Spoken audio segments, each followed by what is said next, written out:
തങ്കമേ നീലന്റെ ലംഘനങ്ങളെല്ലാം ശങ്ക എന്നെ വഹിച്ചൻ സങ്കടമാകറ്റിയ മൽപ്രാണനായകനെ മാതൃഭാ സിന്ധു മൽപ്രാണനായകനെ വിണ്ണിൽ ചേർത്തിടുവോളം മന്നേലൻ സ്വന്ത വിണ്ണിൽ ചേർത്തിടുവോളം മന്നീലൻ സ്വന്ത കണ്ണിൻ കൃഷ്ണ മണിയെന്നെണ്ണി സൂക്ഷിച്ചിടുന്ന മൽപ്രാണനായകനെ മാതൃഭാ സിന്ധു മൽപ്രാണനായകനെ.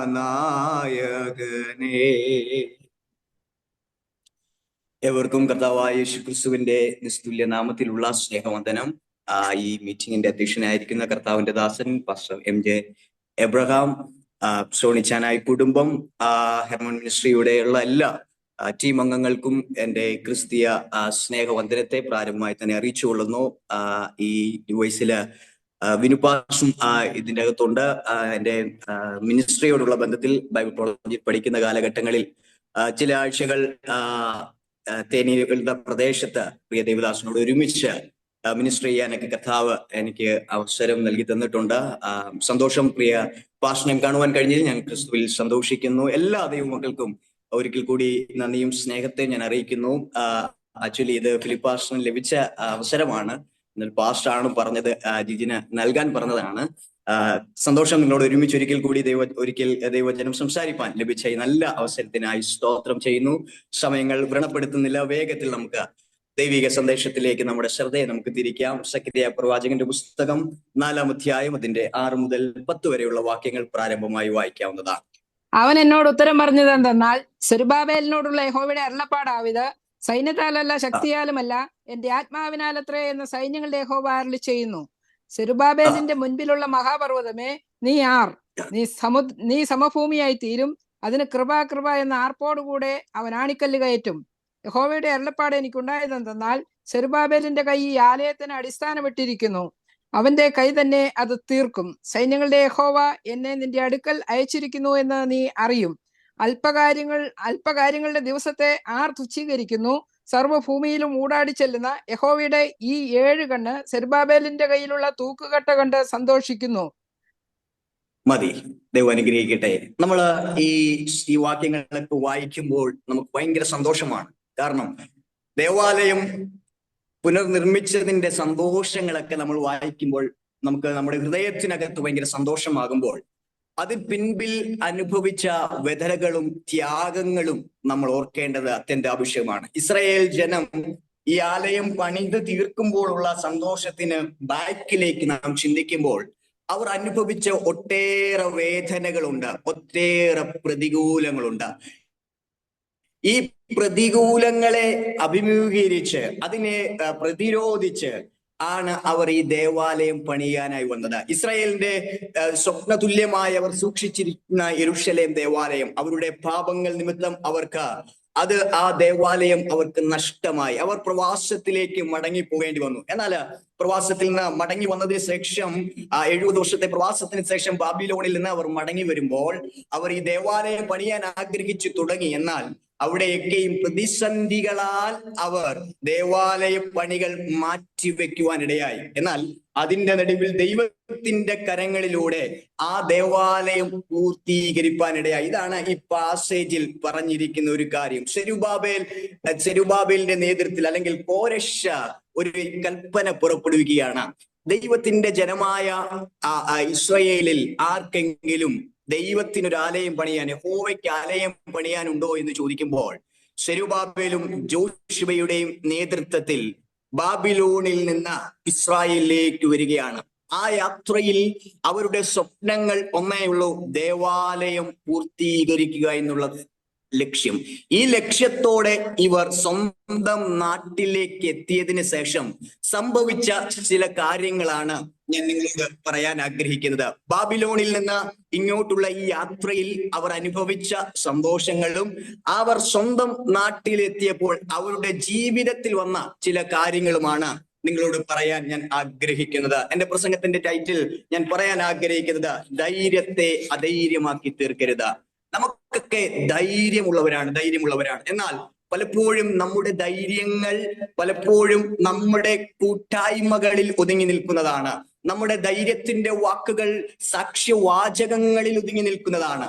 നമ്മുടെ പലപ്പോഴും ധൈര്യങ്ങൾ പല ആൾക്കാരോടുള്ള ബന്ധത്തിൽ മാത്രം ഒതുങ്ങി നിൽക്കുന്നതാണ്. എന്നാൽ ജീവിതത്തിൽ ഞാൻ ചോദിക്കട്ടെ, പ്രതിസന്ധികൾ ഏറുമ്പോഴും നമ്മളിൽ അകത്ത് ദൈവത്തിലുള്ള വിശ്വാസം ചോർന്നു പോകുന്നുണ്ടോ എന്ന് നാം പരിശോധിക്കേണ്ടത് ആവശ്യമാണ്. നമ്മൾ കേട്ട ഒരു സംഭവമുണ്ട്. ഒരിക്കൽ യുദ്ധപോർക്കളത്തിൽ ഭയപരശനായിരിക്കുന്ന ഒരു പട്ടാളക്കാരൻ, ആ പട്ടാളക്കാരനെ പട്ടാള മേധാവി അഭിമുഖീകരിക്കുന്ന ഒരു സന്ദർഭമുണ്ട്.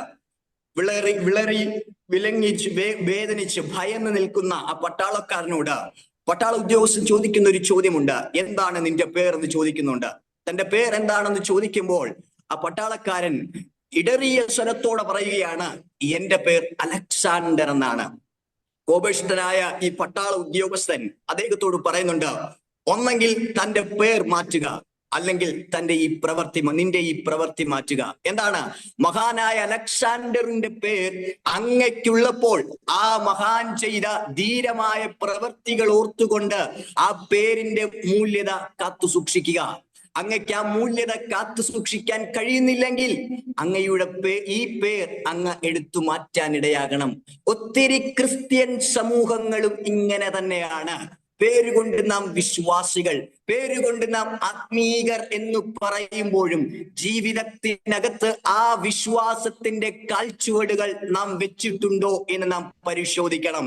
വിശ്വാസി എന്ന ലേബൽ മാത്രം പോരാ നമുക്ക്. വിശ്വാസത്തിന്റെ പ്രവർത്തികളൂടെ ചെയ്യാനുള്ള ആത്മധൈര്യം ഈ ദിവസങ്ങളിൽ നാം പ്രാപിച്ചെടുക്കേണ്ടതായിട്ടുണ്ട്. ക്രിസ്തീയ ജീവിതം അതൊരു സുഖകരമായ യാത്രയല്ല എന്ന് നമുക്കറിയാം. എന്നാൽ ഈ ക്രിസ്തീയ ജീവിത ഈ യാത്രയിൽ നമ്മൾ പ്രതീക്ഷിക്കുന്നതിനും വിപരീതമായുള്ള സന്ദർഭങ്ങൾ നമുക്ക് വരാം. വിപരീതമായ പ്രയാസങ്ങൾ നമുക്ക് വന്നേക്കാം. അതിന്റെ നടുവിൽ പോരാടണമെങ്കിൽ കെടാതെ നമ്മുടെ വിശ്വാസവും ധൈര്യവും കാത്തു സൂക്ഷിക്കാൻ ഇടയാകണം. ഒന്ന്, ഭയമില്ലാതെ അവർ സ്വന്തം നാട്ടിലേക്കുള്ള യാത്രയാണ്. എന്താണ് ഞാൻ പറഞ്ഞത്? ഒന്ന്, അവർക്ക് ഭയമില്ലാതെ സ്വന്തം നാട്ടിലേക്കുള്ള യാത്ര. കാരണം ഇന്ന് അവരെ നയിക്കാൻ ഒരു രാജാവില്ല. എന്നാൽ ബാബിലോണിൽ നിന്ന് വരുമ്പോൾ രാജകുലത്തിലുള്ള ഒരു സെരൂബാബേൽ അവരോടുകൂടെയുണ്ട്. മാത്രമല്ല, ഒരു പൊളിറ്റിക്കൽ ലീഡറായി സെരൂബാബേൽ കൂടെയുള്ളപ്പോൾ ഒരു സ്പിരിച്വൽ ലീഡറായി അവർക്കൊരു ജോഷുവ എന്ന പുരോഹിതനും കൂടെയുണ്ട്.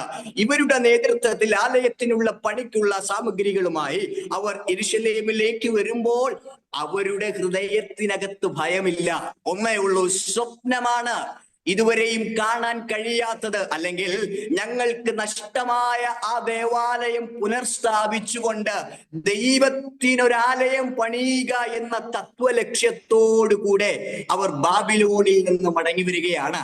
ആ യാത്രയിൽ പാട്ടുണ്ട്, സന്തോഷമുണ്ട്.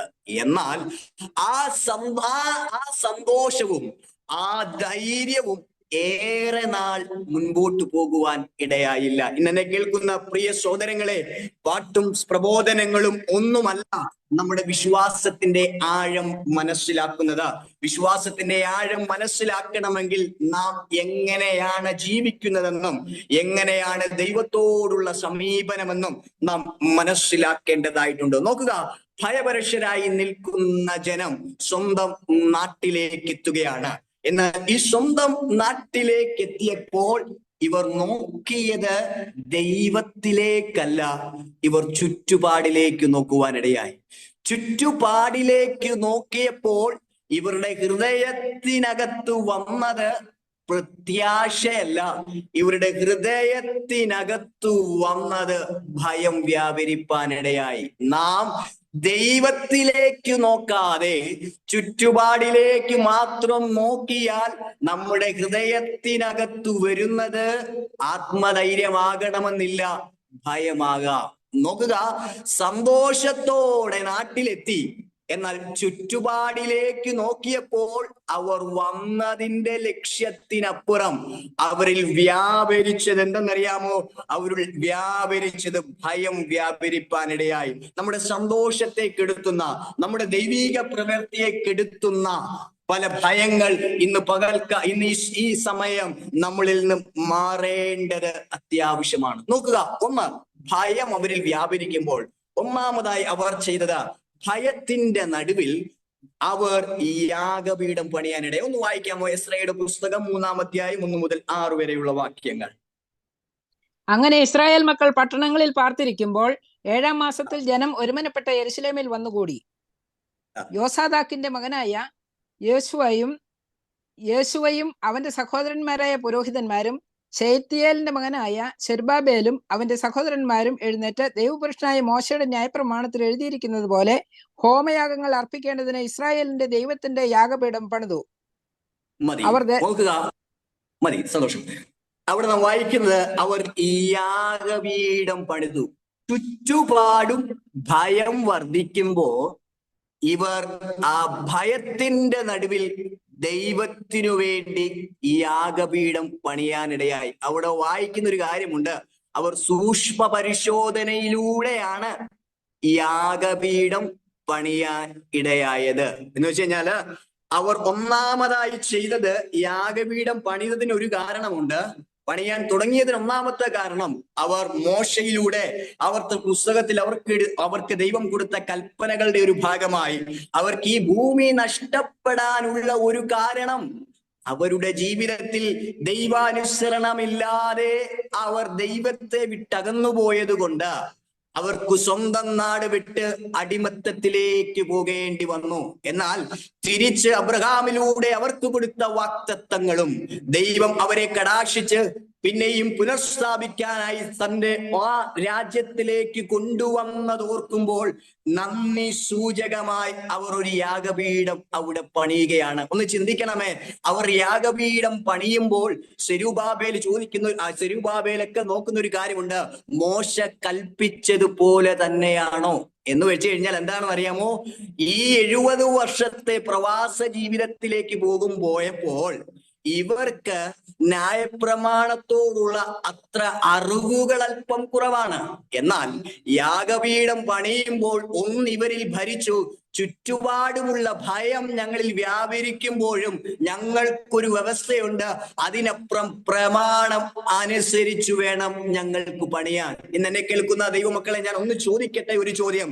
ദൈവസന്നിധിയിലേക്ക് നാം അടുത്തു വരുമ്പോൾ ഭയഭക്തിയോടുകൂടെയും പ്രമാണ അധിഷ്ഠിതമായാണോ നാം ദൈവത്തിന് യാഗങ്ങളും ആരാധനകളും കൽപ്പിക്കുന്നത്? എന്നെ അതിശയിപ്പിച്ച ഒരു കാര്യമുണ്ട്. ഒന്ന് സ്കോളേഴ്സ് പറഞ്ഞ ഒരു കാര്യം, ഇവിടെ യാഗപീഠം നേരത്തെ ഉണ്ടായിരുന്നു എന്ന് പറയുന്നുണ്ട്. കാരണം അത് പൊളിഞ്ഞു കിടക്കുകയായിരുന്നു. എന്നാൽ ആ യാഗപീഠമല്ല ഇവർ യഹോവയ്ക്ക് വേണ്ടി പണിയാൻ ആഗ്രഹിച്ചത്. എന്നാൽ അതിനെ പൊളിച്ച് മോശയുടെ ന്യായപ്രമാണ പ്രകാരം തോറയിൽ എന്താണോ എഴുതിയിരിക്കുന്നത് അതിൻ പ്രകാരം അവർ പണിയാൻ തുടങ്ങി. എന്ന് പറഞ്ഞു കഴിഞ്ഞാൽ പൊളിഞ്ഞതിനെ പണിയാൻ ഇച്ചിരി പ്രയാസമാണ്. പുതിയതൊന്നും പണിയാൻ അല്പമൊക്കെ കഴിയുമെങ്കിലും ഒളിഞ്ഞതിനെ പണിയണമെങ്കിൽ ഇച്ചിരി പ്രയത്നങ്ങളും അധ്വാനങ്ങളും ഉണ്ട്. ജീവിതത്തിനകത്ത് പൊളിയപ്പെട്ട് കിടക്കുകയാണെങ്കിൽ, സ്നേഹബന്ധങ്ങൾ വീടിനകത്ത് മുറിയപ്പെട്ടിട്ടുണ്ടെങ്കിൽ അത് പുനഃസ്ഥാപിക്കാതെ നമുക്ക് ആരാധനയിലേക്ക് പ്രവേശിക്കാൻ കഴിയില്ല. ബന്ധങ്ങളുമായുള്ള സ്നേഹവും ഐക്യതയും നമുക്കില്ലെങ്കിൽ, ആ ഐക്യതയില്ലാതെ നമുക്ക് ദൈവത്തെ യഥാർത്ഥമായി ആരാധിക്കാൻ കഴിയുകയില്ല. നോക്കുക, സെരുബ്ബാബേലും യോശുവയും ഒക്കെ പറയുകയാണ്, നോക്കുക എന്താണ് ന്യായപ്രമാണത്തിന്റെ അകത്ത് എഴുതിയിരിക്കുന്നത്, അതേപോലെ പണിയണം. നോക്കുക, സെരുബ്ബാബേൽ എവിടെയാ ജനിച്ചത്? ബാബിലോണിൽ ജനിച്ചവനാണ്. സംസ്കാരത്തെല്ലാം അറിയാം, ബാബിലോണിലെ സംസ്കാരം അറിയാം. എന്നാൽ ഇവിടേക്ക് എത്തിക്കഴിയുമ്പോൾ ഒരിക്കലും ആ സംസ്കാരങ്ങൾ അല്ലെങ്കിൽ സെരുബ്ബാബേലിന് ഇൻഫ്ലുവൻസ് ആയില്ല. നമ്മൾ പലപ്പോഴും, ഇന്നത്തെ തലമുറകൾ പലപ്പോഴും പറയുന്നുണ്ട്, ആത്മീക ഗോളത്തിനകത്ത് വിഷമം തോന്നുന്ന ഒരു കാര്യമുണ്ട്. പലതും കൾച്ചറിന്റെ ഭാഗമാണെന്ന് പറഞ്ഞുകൊണ്ട് പ്രമാണത്തെ മാറ്റിമറിക്കുമ്പോൾ, ഇന്ന് എന്നെ കേൾക്കുന്ന ദൈവമക്കളോട് പറയട്ടെ ഒരു കാര്യം, നമുക്ക് പറയാൻ കഴിയട്ടെ, കൾച്ചർ അല്ല ഞങ്ങൾക്ക്, സ്ക്രിപ്ചറാണ് പ്രാധാന്യം. വചനത്തിന്റെ അടിത്തറകളിൽ നിന്നുകൊണ്ട് തന്നെ ഞങ്ങൾ ദൈവത്തെ ആരാധിക്കുമെന്ന് പറഞ്ഞുകൊണ്ട് മുൻപോട്ട് പോകുവാൻ നമുക്ക് കഴിയണം. നോക്കുക, മോശയുടെ ന്യായപ്രമാണ പ്രകാരം അവർ കല്ലുകൾ അടുക്കുവാനിടയായി. മോശയുടെ ന്യായപ്രമാണ പ്രകാരം അവർ യാഗം അർപ്പിക്കാൻ തുടങ്ങി. ഒന്ന് രണ്ട് കാര്യങ്ങളേ ഉള്ളു. കാരണം ഈ നാട്ടിലേക്ക് ഞങ്ങൾ എത്തിയതിന് കാരണം എന്തെന്നറിയാമോ? ഞങ്ങളുടെ ദൈവം ഞങ്ങളെ കടാക്ഷിച്ചത് കൊണ്ടാണ്. ഈ യാഗം ഇവിടെ അർപ്പിക്കുമ്പോൾ അവരുടെ മനസ്സിൽ ഓടി വരുന്നത് അബ്രഹാമിന്റെ യാഗമുണ്ട്. അവർ ഓടി വരുമ്പോൾ മറ്റൊന്നുണ്ട്, ശലോമോനെ അവർ ഓർക്കുന്നുണ്ട്. ജ്ഞാനികളായ ശലോമോൻ ദൈവീക ജ്ഞാനം പ്രാപിച്ചവൻ. എന്നാൽ ലോക ജ്ഞാനം നിമിത്തം ദൈവീക ജ്ഞാനത്തെ ശലോമോൻ നഷ്ടമാക്കുവാനിടയായി. ശലോമോന്റെ ജീവിതം നിമിത്തം ഏക സത്യദൈവത്തിൽ നിന്ന് അവന്റെ ഹൃദയം നഷ്ടപ്പെടുവാൻ ഇടയായി. എന്നെ കേൾക്കുന്ന പ്രിയ സഹോദരങ്ങളെ, ഞാൻ ഒന്ന് വിളിച്ചു പറയട്ടെ, ജീവിതത്തിനകത്ത് ദൈവീക ജ്ഞാനത്തെ ഒരിക്കലും നാം നഷ്ടമാക്കാതെ മുൻപോട്ട് പോകുവാൻ ഇടയാകണം. നോക്കുക, വ്യവസ്ഥ പ്രകാരം, ന്യായപ്രമാണ പ്രകാരം അവർ കല്ലുകൾ അടുക്കി യാഗപീഠം പണിത് ദൈവത്തിന് യാഗമർപ്പിക്കുവാൻ തുടങ്ങി. നമ്മുടെ ജീവിതത്തിനകത്ത് നമുക്കും ഇതേ ചിന്താ മനോഭാവം വരണം. എന്താണ്? പ്രമാണങ്ങൾ അനുസരിച്ചുള്ള യാഗങ്ങളായിരിക്കണം, പ്രമാണം അനുസരിച്ചുള്ള ആരാധനയായിരിക്കണം, പ്രമാണം അനുസരിച്ചുള്ള ജീവിതമായിരിക്കണം. പ്രമാണമില്ലാത്ത ജീവിതങ്ങൾ നാം നയിച്ചിട്ട് ദൈവത്തിന് സ്തുതിസ്തോത്രങ്ങൾ അർപ്പിച്ചാൽ ആ സ്തുതിസ്തോത്രങ്ങൾ ദൈവം കേൾക്കുകയില്ല. പലപ്പോഴും പറയുന്നത് പോലെ ഒരുപക്ഷെ നമ്മുടെ സ്തോത്രമൊക്കെ കേൾക്കുമ്പോൾ അടുത്ത വിശ്വാസി പറയും, ഇതുപോലൊരു ആത്മീകനായ ഒരു അച്ചായനും ഒരു ആന്റിയും ഇവിടെ ഇല്ലെന്ന് പറയും. എന്നാൽ ഉള്ളം അറിയുന്ന ഒരു ദൈവമുണ്ട്. വ്യവസ്ഥയില്ലാതെ സ്തുതിസ്തോത്രങ്ങൾ എത്ര ശബ്ദമുയർത്തിയാലും എത്ര നമ്മൾ പറഞ്ഞാലും ദൈവിക പ്രമാണം ജീവിതത്തിനകത്തില്ലെങ്കിൽ, ജീവിത വിശുദ്ധി നമ്മളിൽ ഇല്ലെങ്കിൽ അത് വ്യർത്ഥമായി തീരുവാനിടയാകും. എന്നാൽ നമ്മുടെ ആരാധനകളിൽ ദൈവം പ്രസാദിക്കണമെങ്കിൽ അന്വേഷിക്കട്ടെ, എന്റെ ആരാധന ദൈവവചനപ്രകാരമായിരിക്കട്ടെ, എന്റെ പ്രാർത്ഥന ദൈവിക വചനപ്രകാരമായിരിക്കട്ടെ. അങ്ങനെ നാം മുൻപോട്ട് പോകുമ്പോൾ ദൈവം നമ്മളിൽ പ്രസാദിക്കുവാൻ ഇടയാകും. നോക്കുക, ശലോമോനാൽ നഷ്ടമാക്കിയത്. എന്നാൽ ഇവിടെ ഇവർ ഈ യാഗപീഠം പണിയുമ്പോൾ പറയുകയാണ്, ഞങ്ങൾക്ക് ഇനി നഷ്ടമാക്കാൻ ഇല്ല. രണ്ടാമതായി ഒരു കാര്യമുണ്ട്. ഈ യാഗപീഠം ഇവർ പണിയുന്നതിന് മറ്റൊരു കാര്യമുണ്ട്.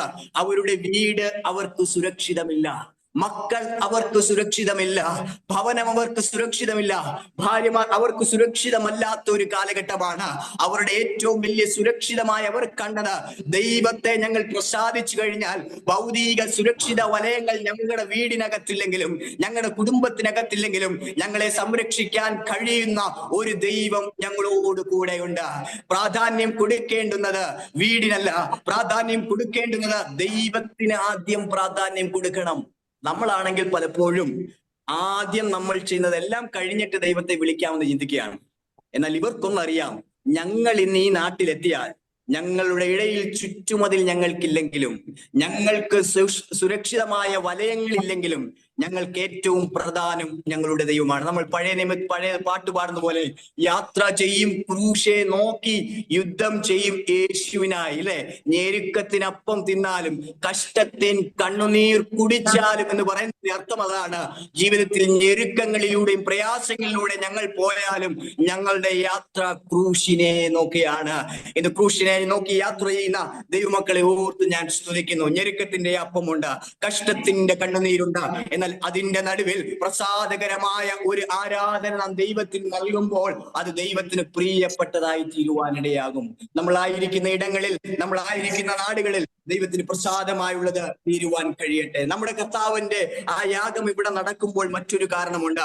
നമുക്ക് വേണ്ടി കഷ്ടാനുഭവിച്ചുകൊണ്ട് മരിച്ച് അടക്കപ്പെട്ട് നമുക്ക് വേണ്ടി ഉയർത്തെഴുന്നേറ്റ് നമുക്ക് നൽകി തന്ന നിത്യജീവനെ ഓർത്തുകൊണ്ട് നാം ദൈവത്തെ ആരാധിക്കുവാൻ നാം തുടങ്ങണം. ഇന്ന് പകൽക്കാലം, ഇന്ന് സന്ധ്യയെങ്കിൽ എത്ര പേർക്ക് അതിന് കഴിയും? ഒന്ന്, പ്രമാണം അനുസരിച്ചുള്ള യാഗമാകട്ടെ. ചുറ്റുപാടുമുള്ള ഭയം നിൽക്കുമ്പോഴും നമുക്ക് ദൈവത്തെ ആരാധിക്കാൻ കഴിയണം. ഇന്ന് നമ്മുടെ സങ്കല്പം എന്താണ്? ഇന്ന് നമുക്ക് ദൈവത്തെ ഭയമില്ല, ദൈവിക പ്രമാണത്തെയും ഭയമില്ല. എന്താണ് നമുക്ക് ഭയം? നമുക്കിന്ന് ചുറ്റുപാടാണ്. അവർ എന്ത് വിചാരിക്കും? നമ്മുടെ ആരാധനയും പ്രാർത്ഥനയും ജീവിതവും ഒക്കെ മറ്റുള്ളവരെ പ്രീണിപ്പെടുത്തിക്കൊണ്ടുള്ള ജീവിതമാണ്. അവരെ വെറുപ്പിച്ച് ആത്മീയ ഉപദേശങ്ങൾ എന്ത് ചെയ്യും? ലഘൂകരിക്കുന്ന ഒരു കാലഘട്ടങ്ങളിൽ നമുക്ക് പറയാൻ കഴിയട്ടെ, അണികളായി ഒത്തിരി പേര് നമ്മോട് കൂടെ ഇല്ലെങ്കിലും ദേശങ്ങളിൽ നമ്മൾ ഒറ്റയ്ക്കായി ജീവിക്കുന്നതെങ്കിലും പറയാൻ കഴിയട്ടെ, കൂടെ ആരുമില്ലെങ്കിലും ഞങ്ങളുടെ പ്രമാണം വിട്ട് ഒരു യാത്രയില്ല, ജീവിത വിശുദ്ധി വിട്ട് ഒരു യാത്രയില്ല. വചനാടിസ്ഥാനമായുള്ള ഒരു ജീവിതം അത് ഞാൻ കൊടുക്കുവാൻ ആഗ്രഹിക്കുന്നു എന്ന് പറയാൻ കഴിയട്ടെ. ഒന്ന്, ഭയത്തിന്റെ നടുവിൽ വ്യവസ്ഥയോടെ അവർ ഈ യാഗപീഠം പണിയാൻ കഴിഞ്ഞു. രണ്ട്, അവർ ഭയത്തിന്റെ നടുവിൽ അവർ ദേവാലയം പണിയാനിടയായി. ഒന്ന് വായിക്കാമോ വാക്യം, താഴേക്കുള്ള വാക്യങ്ങൾ? 4-ാം അധ്യായം 3-ാം അധ്യായം അതിന്റെ 8 മുതലുള്ള വാക്യങ്ങൾ.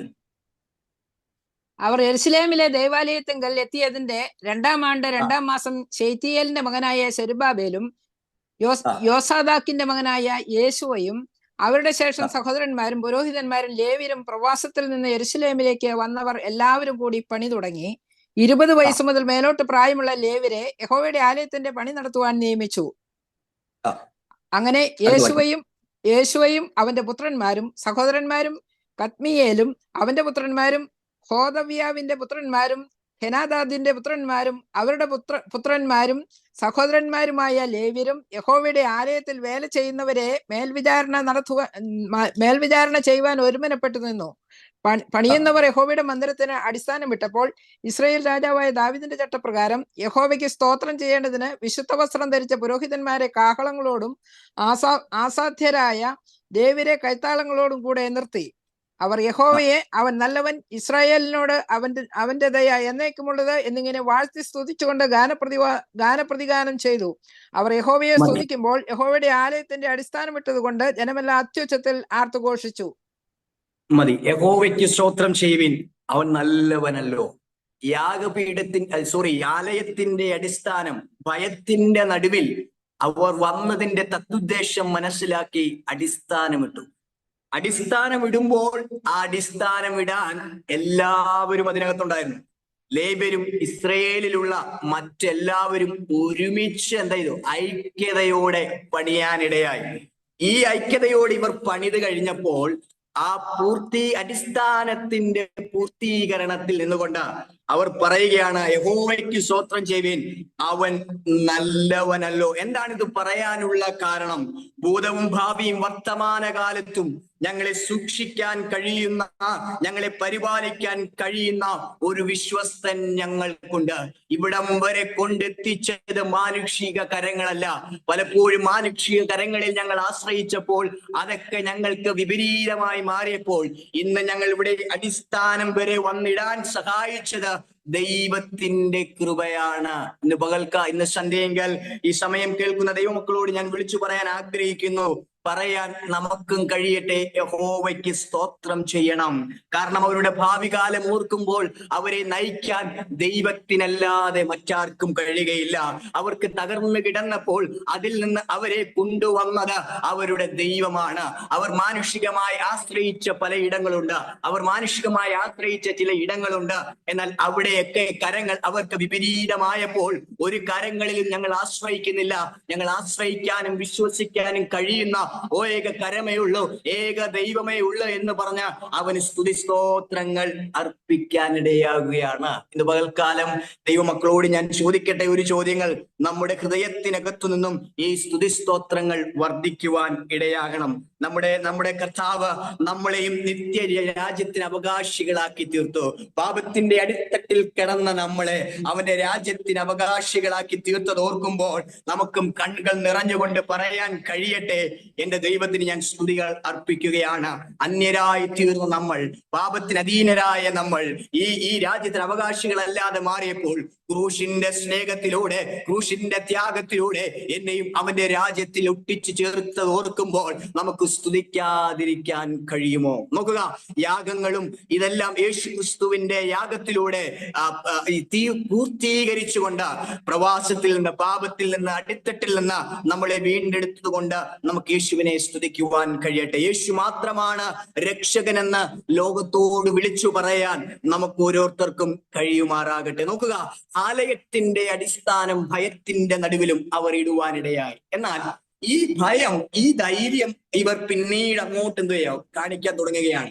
പക്ഷെ അതിനു മുമ്പ് ഈ ആലയത്തിന്റെ അടിസ്ഥാനം ഇട്ടപ്പോൾ അവിടുത്തെ ജനങ്ങൾ പറഞ്ഞൊരു വാചകമുണ്ട്, അവർ കരയാൻ തുടങ്ങി. ആലയത്തിന്റെ അടിസ്ഥാനം ഇട്ടപ്പോൾ രണ്ട് സംഭവങ്ങൾ അവിടെ നടപ്പുണ്ട്. 13-ാം വാക്യത്തിലേക്ക് വരുമ്പോൾ ഇങ്ങനെയാ വായിക്കുന്നത്, അങ്ങനെ ജനത്തിന്റെ സന്തോഷഘോഷത്തിന്റെ ശബ്ദവും കരച്ചിലിന്റെ ശബ്ദവും തമ്മിൽ തിരിച്ചറിയാൻ കഴിയാതെയിരുന്നു. ജന അത്യുച്ചത്തിൽ ഘോഷിച്ചുകൊണ്ട് ഘോഷം ബഹുദൂരം കേട്ടു. മതി നോക്കുക, ഒന്ന് സന്തോഷം, രണ്ട് കരച്ചിൽ. അതായത് ഇസ്രായേലിന്റെ ആ യെരൂശലേം ദേവാലയം നേരത്തെ കണ്ട ജനം അവർ കരയുകയാണ്. എന്നാൽ പുത്തൻ ദേവാലയം കാണാത്ത ജനം ആലയത്തിന്റെ അടിസ്ഥാനം ഇട്ടപ്പോൾ എന്ത് ചെയ്യുകയാണ്? സന്തോഷിക്കുകയാണ്. രണ്ട് കാര്യങ്ങൾ ഞാൻ ഇവിടെ നിന്ന് വിളിച്ചു പറയട്ടെ. ദേവാലയത്തിന്റെ മഹത്വം കമ്പാരിസൺ ആണ്. ശലോമോൻ ഉണ്ടാക്കിയ ദേവാലയത്തിന്റെ അത്ര മൂല്യതകൾ ഇപ്പോ ഇല്ല. അത് ഓർക്കുമ്പോഴുള്ള ഒരു വിഷമമകത്തുണ്ട്. എന്നാൽ പുതിയ തലമുറയ്ക്ക് അടിസ്ഥാനം ഇട്ടപ്പോൾ ദേവാലയം എന്ന സ്വപ്നം ഇട്ടത് കൊണ്ടുള്ള സന്തോഷമാണ്. ഇന്നത്തെ കാലഘട്ടങ്ങളിലൊക്കെ നാം ചിന്തിച്ചാൽ പലപ്പോഴും നമുക്കും അടിസ്ഥാനത്തിന്റെ മാഹാത്മ്യം അറിയാത്ത ഒരു കാലഘട്ടങ്ങളിലാണ്. എന്താണ് നമ്മുടെ സന്തോഷവും? ആൾബലപ്പെരുപ്പം കൂട്ടുക എന്നുള്ള ലക്ഷ്യങ്ങളാണ്. അടിസ്ഥാനത്തിന്റെ മൂല്യതകളില്ലാതെ ഉള്ള എന്താണ് നമ്മൾ ഇന്ന് നോക്കുമ്പോഴും സൗണ്ട് സിസ്റ്റവും സ്റ്റേജ് ഡെക്കറേഷനും ഒക്കെ കണ്ട് സന്തോഷിക്കുന്ന ഒരു കാലഘട്ടമാണ്. എന്നാൽ പഴയ ആത്മീക സന്തോഷം അനുഭവിക്കുന്ന പിതാക്കന്മാരോട് ചോദിച്ചാൽ അറിയാം നഷ്ടമായത് എന്തെന്ന്. നമ്മുടെ തലമുറകൾക്കകത്തേക്കുന്ന ലഹരി പോലെ ആക്രമിച്ചിരിക്കുന്ന ഒരു കാര്യമാണ്. എന്താണെന്നറിയാമോ? സൗണ്ട് സിസ്റ്റങ്ങളും ശബ്ദകോലാഹലങ്ങളുമാണ് ആത്മസാന്നിധ്യം എന്ന് പറയുമ്പോൾ ഭയത്തോടെ വേദനയോടെ ഞാൻ ഒന്ന് വിളിച്ചു പറയട്ടെ ദൈവമക്കളോട്. ഒന്ന് ഞാൻ പറയാൻ ആഗ്രഹിക്കുന്നതാണ്, അടിസ്ഥാനം ഇടുന്നതും അതിന്റെ പൂർവമാകുന്ന മഹത്വം കൊണ്ടായിരിക്കണം. നോക്കുക, ഇവർ കരയാനുള്ള മറ്റൊരു കാരണമുണ്ട്. ഇന്ന് പെട്ടകവും ഇതിനകത്തില്ല. പെട്ടകവും ഈ ദേവാലയത്തിനകത്തില്ല എന്നോർത്തുകൊണ്ട് മൂപ്പന്മാർ അവിടെ കരയുകയാണ്. നഷ്ടമായതിനെ ഓർത്തുകൊണ്ടുള്ള കരച്ചിൽ ഇവരിൽ എന്ത് വ്യാപിക്കുകയാണ്.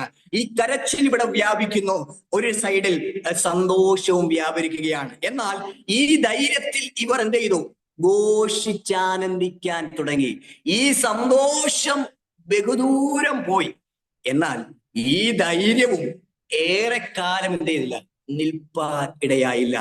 വ്യവസ്ഥയിൽ നാം ജീവിക്കുമ്പോൾ ആ ധൈര്യവും നാം ഒരിക്കലും നമ്മളിൽ നിന്ന് എന്ത് ചെയ്യാൻ പാടില്ല? പോകുവാൻ പാടില്ല. ഇവിടെ നോക്കുക, ഇവർ ദേവാലയം അടിസ്ഥാനമിട്ടപ്പോൾ കരഞ്ഞതിന് മറ്റൊരു കാരണമുണ്ട്. പാപം നിമിത്തം ഇവർക്ക് ഇത് നഷ്ടമാകുവാനിടയായി. എന്നാൽ ഞങ്ങൾ ഇത് പുനർസ്ഥാപിക്കുമ്പോൾ ഒന്ന് ഞങ്ങൾക്കുണ്ട്, ഞങ്ങളുടെ ജീവിതം കൊണ്ട് ദൈവത്തിനെ പ്രസാദിപ്പിക്കുവാൻ അവർ ആഗ്രഹിക്കുകയാണ്.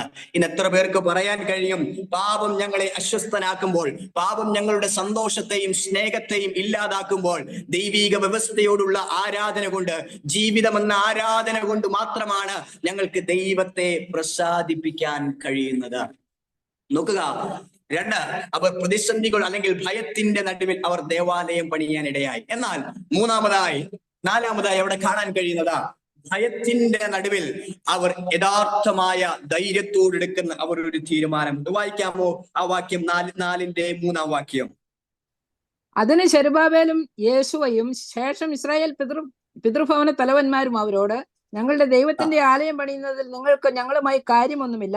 പാർസി രാജാവായ കോരേശ് രാജാവ് ഞങ്ങളോട് കൽപ്പിച്ചതുപോലെ ഞങ്ങൾ തന്നെ ഇസ്രായേലിന്റെ ദൈവമായ യഹോവയ്ക്ക് അത് പണിതുകൊള്ളാം എന്ന് പറഞ്ഞു. ആകയാൽ ദേശനിവാസികൾ യഹൂദാ ജനത്തിന് ധൈര്യക്ഷയം വരുത്തി പണിയാതിരിക്കേണ്ടതിന് അവരെ പേടിപ്പിച്ചു. അവരുടെ ഉദ്ദേശം നിഷ്ഫലമാക്കി. ഭയത്തിന്റെ നടുവിൽ അവരെടുക്കുന്ന ധൈര്യത്തിന്റെ തീരുമാനം. നോക്കുക, ശമര്യക്കാർ ചുറ്റുപാടും അവരെടുത്ത് വരുന്ന ഒരു വാചകമുണ്ട്. വന്നിട്ട് ഞങ്ങളും നിങ്ങളുടെ കൂടെ പണിയാം. നമ്മളൊക്കെ പറഞ്ഞാൽ ഒരു 10 പേര് നമ്മുടെ കൂടെ പണിയാനുണ്ടെങ്കിൽ എന്തോ ആണെന്നൊന്നും വ്യാഖ്യാനിക്കുകയോ വിവേചിക്കുകയോ ഒന്നുമില്ല. നമ്മൾ പറയും സന്തോഷം ഇനി പോരാൻ പറയും. കാരണം നമുക്ക് ആള് മതിയല്ലോ, പണി എങ്ങനെയും ഒക്കെ അങ്ങനെ നടന്നാൽ മതി. എന്നാൽ സെരുബ്ബാബേൽ പറയും, യോശുവയും പറയും, ഒന്ന് നിൽക്കണമേ, ഞങ്ങളൊന്ന് ആലോചിച്ചിട്ട് പറയാമെന്നല്ല പറഞ്ഞത്. വേണ്ട. കാരണം ഇവർക്കറിയാം ശമര്യക്കാർ ഇതിനകത്ത് വന്നാൽ പണി എന്ത് ചെയ്യത്തില്ല, നടക്കുകയില്ല. കാരണം ഒന്നുണ്ട്, ഇവരും ബഹുദൈവ വിശ്വാസത്തിലേക്ക് പോയി കഴിഞ്ഞിരിക്കുന്നു. എന്ന് വെച്ച് കഴിഞ്ഞാല് അസറിയക്കാർ ഈ ഇസ്രായേലിനെ അടക്കി വാഴുന്ന കാലഘട്ടങ്ങളിൽ ഈ യെരൂശലേമിലുള്ള ജനത്തെയും ഇസ്രായേൽ ജനത്തിലെ ഭാര്യമാരെ, അവിടുത്തെ സ്ത്രീകളെ മറ്റു രാജ്യങ്ങളിലുള്ള പുരുഷന്മാർക്ക് എന്ത് ചെയ്തു? കൊടുക്കാനിടയായി. എന്നിട്ട് അവിടുത്തെ സ്ത്രീകളെ അവർ ഇവിടെ ഇസ്രായേലിലേക്ക് കൊണ്ടുവന്നു. അങ്ങനെ കൊണ്ടുവരുമ്പോൾ അവിടുത്തെ ആരാധനയും ആചാരങ്ങളും ഇസ്രായേലിന്റെ നടുവിലുണ്ട്. ഈ ഇസ്രായേലിന്റെ നടുവിൽ അപ്പോൾ ഈ ആരാധനകളും വ്യാപരിക്കുമ്പോൾ ഒന്നറിയാം, ഈ ആരാധനകളൂടെ വരുമ്പോൾ ആലയത്തിന്റെ പണി നടക്കുകയില്ല, ഇതെന്ത് ചെയ്യും? കുളമാകുവാനിടയാകും. എന്നെ കേൾക്കുന്ന ദൈവസഭയോട് വിളിച്ചു പറയാൻ ആഗ്രഹിക്കുന്നു, സ്നേഹത്തിന്റെ വാക്കുകൾ കൊണ്ട് നമ്മുടെ മുമ്പിൽ വരുമ്പോൾ എല്ലാം സ്നേഹമാണെന്ന് ചിന്തിക്കരുത്. നാം വിവേചിക്കാനുള്ള ഒരു കൃപ നമ്മൾ ദൈവത്തിൽ നിന്ന് പ്രാപിപ്പാനിടയാകണം. ഇവര് വന്ന് പറയുകയാണ്, ഞങ്ങളൂടെ പറയാം, നിങ്ങൾക്കും ഒരു സഹായമാവും, ഞങ്ങൾക്കും ഒരു ആഗ്രഹമാണ്. പക്ഷെ ഇവരുടെ ആഗ്രഹം ഈ പണി എങ്ങനെയും ഇല്ലാതാക്കുക. നമ്മുടെ സഭയിലകത്തും ഇങ്ങനെയൊക്കെ ചിലരുണ്ട്. എന്താണ്? ഇൻഫ്ലുവൻസ് വേണം. എല്ലായിടത്തും എന്ത് ചെയ്യണം? ഒരു ഇൻഫ്ലുവൻസ്, പ്രധാന സ്ഥാനം ലഭിക്കാൻ വേണ്ടി എല്ലാ കാര്യങ്ങളും ഒക്കെ ചെയ്ത് മുൻപോട്ട് നല്ല സാക്ഷിയൊക്കെ വേണം. പാടാനൊക്കെ അവസരം കിട്ടുമ്പോൾ പാടണം. പാടിക്കഴിയുമ്പോൾ എന്താണ്? ദൈവത്തിന്റെ മഹത്വമല്ല അവർ ആഗ്രഹിക്കുന്നത്, മറിച്ച് ചായ അല്ലെങ്കിൽ മോനെ നീ നല്ലതായിട്ട് പാടി, നല്ലതായിട്ട് കീബോർഡ് വായിച്ചെന്നൊക്കെ പറയുമ്പോൾ അവർക്ക് എന്താണ്? ഒരു സന്തോഷം കിട്ടാൻ വേണ്ടിയാണ് പലപ്പോഴും പലതും ചെയ്യുന്നത്. എന്നാൽ ദേവാലയത്തിനകത്ത് ഇങ്ങനെ ആഗ്രഹിക്കുന്ന പലരുണ്ട്. എല്ലാം എന്റെ നേതൃത്വത്തിൽ, എല്ലാം എന്നെ എല്ലാവരും ഫോക്കസ് ചെയ്യണം, എന്റെ ശബ്ദം മാത്രം എല്ലാവരും കേൾക്കണം. ഇനി ഒന്ന് ചോദിക്കട്ടെ, മറ്റൊരുത്തൻ അവിടെ പ്രസംഗിച്ചാൽ, മറ്റൊരുവൻ അവിടെ പ്രബോധിപ്പിച്ചാൽ, മറ്റൊരുവൻ പാടിയാൽ പറയും, ഓ ഇന്ന് ഇതൊന്നും കൊള്ളത്തില്ല. കാരണം മറ്റൊരുവനെ സ്നേഹിക്കാനുമുള്ള മനസ്സും ഇതിനകത്തില്ല. ഇൻഫ്ലുവൻസ് വ്യാപരിക്കുമ്പോൾ സെരുബാബേലും ജോഷുവയും ടീമും പറയുക, നിങ്ങൾ ഞങ്ങളുടെ അകത്ത് വന്നാൽ ഞങ്ങൾ പണിയാൻ ആഗ്രഹിച്ചത് പണി നടക്കുകയില്ല. ഇന്ന് പകൽക്കാലം ഞാൻ ഒന്ന് ദൈവസന്നിധിയിൽ വിളിച്ചു പറയാൻ ആഗ്രഹിക്കുകയാണ്, ഇൻഫ്ലുവൻസ് അല്ല നമുക്ക് വലുത്, ദൈവത്തിന്റെ ദൗത്യം പൂർത്തീകരിക്കുകയാണ്. ഇന്ന് ആൾബലങ്ങളെ കൂട്ടുന്ന ഒരു കാലഘട്ടമായി മാറിക്കൊണ്ടിരിക്കുകയാണ്. ഉപദേശങ്ങൾ വിപരീതമാകുമ്പോഴും ഒരേ വേദികൾ രണ്ടുപേരും ഒരേ സ്റ്റേജുകൾ പങ്കിടുമ്പോൾ ഇന്ന് ഞാൻ ദൈവമക്കളോട് വിളിച്ചു പറയാൻ ആഗ്രഹിക്കുകയാണ്, ഉപദേശത്തിന് വിപരീതമായുള്ളവരെ മാറ്റി നിർത്തുവാനുള്ള മനോധൈര്യം നമുക്ക് വേണം. ആളിന്റെ പെരുപ്പമല്ല നമുക്ക് വേണ്ടുന്നത്, ആൾ ചുരുക്കമെങ്കിലും വ്യവസ്ഥയോടെ ജീവിക്കുന്ന ദൈവമക്കൾ ഈ ഭൂമിയിൽ വേണമെന്ന് വിശ്വസിക്കാൻ നമുക്ക് ഓരോരുത്തർക്കും കഴിയട്ടെ. നമ്മൾ പറയുന്ന അച്ചായനും കൂട്ടരും ഇനി പോലെ, അച്ചായന്റെ മീറ്റിംഗ് വെക്കുമ്പോൾ ഞങ്ങളും കൂട്ടരും വരാം. കാണുമ്പോൾ ലക്ഷങ്ങൾ ഉണ്ടല്ലോ, പതിനായിരങ്ങൾ ഉണ്ടല്ലോ. പക്ഷെ ദൈവം ആഗ്രഹിക്കുന്നത് പതിനായിരങ്ങളും ലക്ഷങ്ങളുമല്ല, ധൈര്യത്തോടെ നിൽക്കുന്ന ജനതകളാണ്. ഇന്ന് പകൽക്കാലം അല്പമേ നമ്മൾ ഉള്ളെങ്കിലും ഭാരപ്പെടരുത്. വ്യവസ്ഥയ്ക്ക് വേണ്ടി ജീവിക്കുന്ന ജനങ്ങൾ ചുരുക്കമെങ്കിലും അവിടെയാണ് ദൈവം പ്രസാദിക്കുന്നതെന്ന് മനസ്സിലാക്കുക. നോക്കുക, ഭയം അവരിൽ വ്യാപരിക്കാൻ തുടങ്ങി. നല്ല തീരുമാനമെടുത്തു, എന്നാൽ ഈ തീരുമാനം എന്തായി മാറി? അവർക്ക് ഭയം വ്യാപരിക്കാൻ തുടങ്ങി. അതെ, പലപ്പോഴും ധൈര്യത്തിന്റെ വാക്കുകൾ നമ്മൾ പറയുന്നവരാണ്. എന്നാൽ പലപ്പോഴും ചുറ്റുപാടുന്നു വരുന്ന പ്രയാസങ്ങളും വെല്ലുവിളികളും നിമിത്തം പലപ്പോഴും നമ്മൾ നിരാശനായി അധൈര്യരായി മാറിപ്പോവുകയാണ്.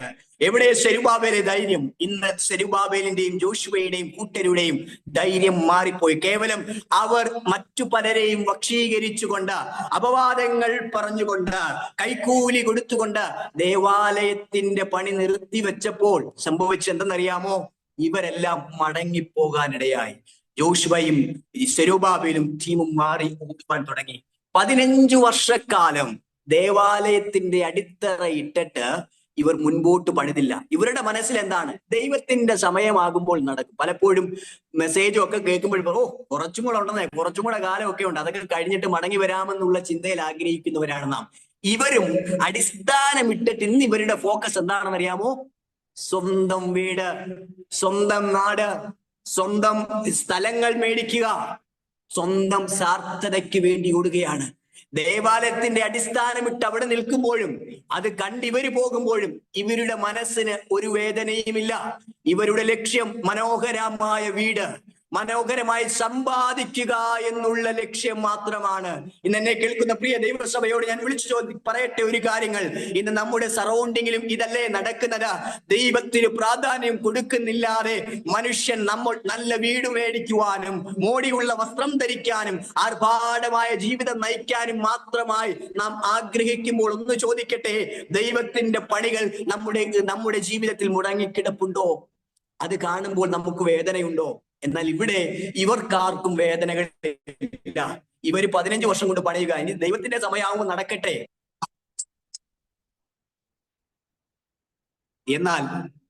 എന്നാൽ അവിടെ ദുഃഖിക്കുന്ന ഒരു സെരുബ്ബാബേലുണ്ടെന്ന് ഞാൻ വിശ്വസിക്കുന്നു. ദുഃഖിക്കുന്ന ഒരു ജോഷുവയുണ്ടെന്ന് ഞാൻ വിശ്വസിക്കുന്നു. കാരണം നേതൃത്വത്തിൽ നിൽക്കുന്നവൻ അറിയാം, വെല്ലുവിളികളുടെ നടുവിൽ വരുന്ന വാക്കുകളിൽ ഏറ്റവും അധികം കല്ലേറ് കൊള്ളുന്നത് ഈ മുൻപിൽ നിൽക്കുന്നവർക്കാ. എന്നാൽ ജോഷുവ ഒരുപക്ഷെ സെരുബ്ബാബേലേക്ക് ചോദിച്ചു കാണും ദൈവത്തോട്, ദൈവമേ, ഞങ്ങൾ സന്തോഷത്തോടെ ഇറങ്ങി വന്നതല്ലേ, ഇന്നും ഇതിന്റെ അടിസ്ഥാനം ഇടുവാൻ കഴിയാതെ ഞങ്ങൾ നിൽക്കുകയല്ലേ? എന്നാൽ ദൈവത്തിന്റെ ആത്മാവ് സെഖര്യാവിനോട് പറയുന്നുണ്ട്, നീ സെരുബ്ബാബേലിന്റെ അടുത്ത് ചെന്നിട്ട് പറ, സെരുബ്ബാബേലെ സൈന്യത്താലല്ല ശക്തിയാലല്ല ദൈവത്തിന്റെ ആത്മാവിനാൽ ഞാൻ അത് പണിയുവാനിടയാകും. ഈ ഒരു വാക്ക് സെരുബ്ബാബേൽ കേൾക്കുമ്പോൾ എന്താ ചെയ്യുന്നറിയാമോ? 15 വർഷം മുടങ്ങിക്കിടന്നത് താൻ പണിയാൻ എഴുന്നേൽക്കുകയാണ്. അതെ, അവരുടെ ഹൃദയത്തിനകത്ത് കെടാതെ കിടക്കുന്ന ഒരു ആശയമുണ്ട്. അതെ, ഈ ദേവാലയം പൂർത്തീകരിപ്പാനിടയാകും. ദൈവത്തിന്റെ വചനമാണ് നമ്മുടെ നിരാശയിൽ നമ്മളെ ധൈര്യപ്പെടുത്തുന്നത്. ദൈവത്തിന്റെ വാക്കുകളാണ് നാം എത്ര ക്ഷീണിതനാകുമ്പോഴും നമ്മെ ധൈര്യശാലിയാക്കി തീർക്കുന്നത്. നോക്കുക, സെരുബ്ബാബേലിന്റെ നേതൃത്വത്തിൽ മുടങ്ങിക്കിടന്ന ദേവാലയം അവർ പണിയുകയാണ്. ഞാൻ വേഗത്തിൽ നിർത്താം. മുടങ്ങിക്കിടന്ന പണി എല്ലാവരും കൂടെ ഒരുമിച്ച് വന്നതിലാണ് പണിയുകയാണ്. പണിത് കഴിയുമ്പോൾ അവിടെ പറയുന്ന ഒരു വാചകമുണ്ട്, കൃപ എന്നെന്ത് ചെയ്തു? ആർത്തു. എന്താണ്? ഞാൻ പലപ്പോഴും ചിന്തിച്ചൊരു കാര്യമുണ്ട്, ഈ കൃപ എന്നൊക്കെ പറയാതെ സെരുബ്ബാബേലിന്റെ പേരൂടൊക്കെ ഒന്ന് പറയേണ്ടതല്ലേ അതിനൊക്കെ? കാരണം പണിയാനൊക്കെ നേതൃത്വം കൊടുത്ത സെരുബ്ബാബേലൊക്കെ അല്ലേ. എന്നാൽ ഇന്ന് ഇവർ പണിയുമ്പോൾ ഒന്നറിയാം, ഓരോ കല്ലുകൾ വെക്കുമ്പോഴും ആ ദേവാലയം പണിയുമ്പോഴും പ്രതിസന്ധികളെ അഭിമുഖീകരിച്ചത് ദൈവത്തിന്റെ കരുതലും കൃപയും കൊണ്ടാണ്. ഇത് ഓർക്കുമ്പോൾ നമുക്ക് പറയാൻ ഒറ്റ വാചകമേ ഉള്ളൂ, കൃപ. ആണിക്കല്ല് കയറ്റുമ്പോൾ ഒന്നുണ്ട്, ഇത് പൂർത്തീകരിക്കാൻ പ്രയാസകരമായിരുന്നു. എന്നാൽ ദൈവം ഞങ്ങൾക്ക് കൃപ നൽകിയത് കൊണ്ടും ദൈവം ഞങ്ങളെ ശക്തീകരിച്ചത് കൊണ്ടും ഇത് പൂർത്തീകരിക്കാൻ കഴിഞ്ഞു. ഇന്ന് നമ്മുടെ അധരങ്ങളിൽ നിന്ന് ഉയരേണ്ടുന്നത് കൃപയാണ്. ഉന്നതകളിൽ ദൈവം നമ്മളെ കൊണ്ടെത്തി പറയേണ്ടത് മക്കളെ പുകഴ്ത്തുകയല്ല നമ്മൾ വേണ്ടുന്നത്, ഇത് ദൈവത്താൽ ഞങ്ങൾ എത്തിപ്പെടുമെന്ന് പറയട്ടെ. മക്കളോട് പറഞ്ഞു കൊടുക്കാൻ കഴിയട്ടെ, സമൂഹത്തോട് പറഞ്ഞു കൊടുക്കാൻ കഴിയട്ടെ, ദൈവസഭയോട് പറഞ്ഞു കൊടുക്കാൻ കഴിയട്ടെ, ഇന്നയോളം ഞങ്ങൾ എത്തിയത് ദൈവത്തിന്റെ കൃപയാണ്. പകൽക്കാലം ആ കൃപ മറന്നു പോകാതെ കൃപയിൽ ദൈവത്തെ ഉയർത്തിക്കൊണ്ട് ജീവിപ്പാൻ നമുക്ക് ഓരോരുത്തർക്കും കഴിയട്ടെ. കൺക്ലൂഡ് ചെയ്യട്ടെ എന്റെ സർമൺ ഇവിടെ. നമുക്ക് കഴിയട്ടെ നമ്മുടെ ധൈര്യത്തെ അധൈര്യമാക്കി തീർക്കരുത്. വെല്ലുവിളികളുടെ നടുവിൽ നമുക്ക് ധൈര്യത്തോടെ യാഗപീഠം പണിയാൻ കഴിയട്ടെ. വെല്ലുവിളികളുടെ നടുവിൽ ധൈര്യത്തോടെ ദൈവത്തിന് വേണ്ടി പണികൾ ചെയ്തു തീർക്കുവാൻ നമുക്ക് കഴിയട്ടെ. വെല്ലുവിളികളുടെ നടുവിൽ സത്യത്തിന് വേണ്ടി, നീതിക്ക് വേണ്ടി നമ്മുടെ ശബ്ദം ഉയർത്തുവാൻ കഴിയട്ടെ. മുടങ്ങിക്കിടുന്ന പണികൾ ദൈവത്തിന്റെ ശക്തിയാൽ പണിയാൻ കഴിയട്ടെ. സെരുബ്ബാബേലിന് എന്ത് നഷ്ടമായെന്നറിയാമോ? സെരുബ്ബാബേലിന് ധൈര്യമുള്ളപ്പോഴും പൂർവ്വപിതാവായ അല്ലെങ്കിൽ ദാവീദ് പറഞ്ഞ കാര്യമൊക്കെ ഒന്ന് ഓർക്കണമായിരുന്നു. ജയത്തിന് കുതിര വ്യർത്ഥം എന്നുള്ള കാര്യങ്ങളൊക്കെ സെരുബ്ബാബേൽ ഓർത്തായിരുന്നെങ്കിൽ പ്രതിസന്ധികളിൽ അവൻ മുൻപോട്ട് ഇറങ്ങിയേനെ. തലമുറകളിൽ പറഞ്ഞു കൊടുക്കട്ടെ, നമ്മുടെ ആഴമേറുന്ന ഈ വിശ്വാസം നമ്മുടെ തലമുറകൾക്ക് നഷ്ടമാകുന്ന ഒരു കാലഘട്ടങ്ങളിൽ ഇന്ന് പകൽക്കാലം പറയാൻ കഴിയട്ടെ, നമ്മളിലുള്ള വിശ്വാസത്തിന്റെ അതേ ആഴം നമ്മുടെ തലമുറകളിൽ മേൽ വരുവാൻ നമുക്ക് ഓരോരുത്തർക്കും പ്രാർത്ഥിപ്പാൻ കഴിയട്ടെ. നമുക്ക് ഈ ദിവസങ്ങളിൽ അതിനായി ഒരുങ്ങാം. നമ്മുടെ ധൈര്യത്തെ അധൈര്യമാക്കാതെ മുൻപോട്ട് പോകുവാൻ കർത്താവ് നമ്മളെ ഓരോരുത്തരെയും സഹായിക്കട്ടെ എന്ന് പറഞ്ഞു.